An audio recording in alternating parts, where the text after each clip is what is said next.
আমার বড় আফসোস হয়, হে তরুণী বাড়ির মুসলমান, আমি তোমাদেরকে বলতে চাই, এটা আমারই এলাকা। আমি তোমাদেরকে বলতে চাই, ভাই তোমরা কেন নামাজ পড়ো না? তোমরা কেন নামাজ পড়ো না ভাই?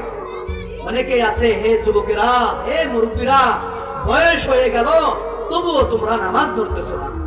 আমি একবার তাবলিগে গিয়েছিলাম। তাবলিগে গিয়ে আসরের পরে আমাদের গাছটা আছে, গাছতে গিয়েছি। এক মুরব্বী সামনে চলে আসছে, মুরব্বীকে দাওয়াত দিলাম। মুরব্বীকে বললাম, মুরব্বী নামাজ পড়েন তো? মুরব্বী বলে, হুজুর এখনো নামাজ শুরু করি নাই।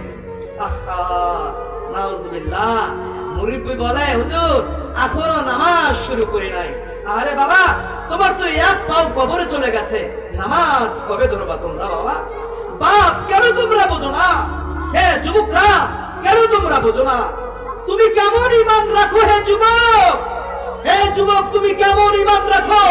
যেই ঈমান তোমাকে ফজরের নামাজে জাগ্রত করে ফজরের নামাজে আনতে পারে না, যেই ঈমান তোমাকে জোহরের নামাজে আনতে পারে না, যেই ঈমান তোমাকে আসরের নামাজে আনতে পারে না, যেই ঈমান তোমাকে মাগরিবের নামাজে আনতে পারে না, যেই ঈমান তোমাকে ইশার নামাজে আনতে পারে না, এইরকম ঈমান নিয়ে কি তুমি জান্নাতে যাইতে চাচ্ছ?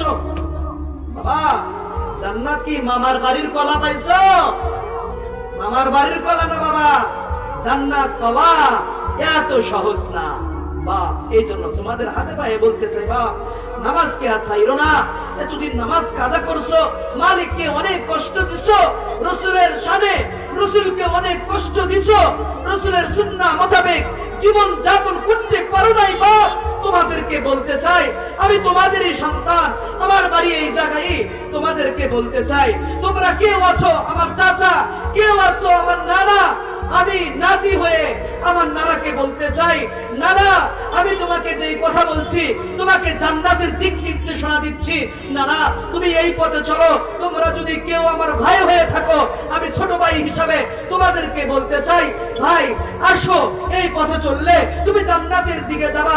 কেউ যদি আমার চাচা হয়ে থাকো, আমি ভাতিজা হয়ে তোমাদেরকে বলতে চাই, চাচা এই পথে চলেন, চাচা এই পথে চললে মালিক তোমাকে জান্নাত দিয়ে দিবে।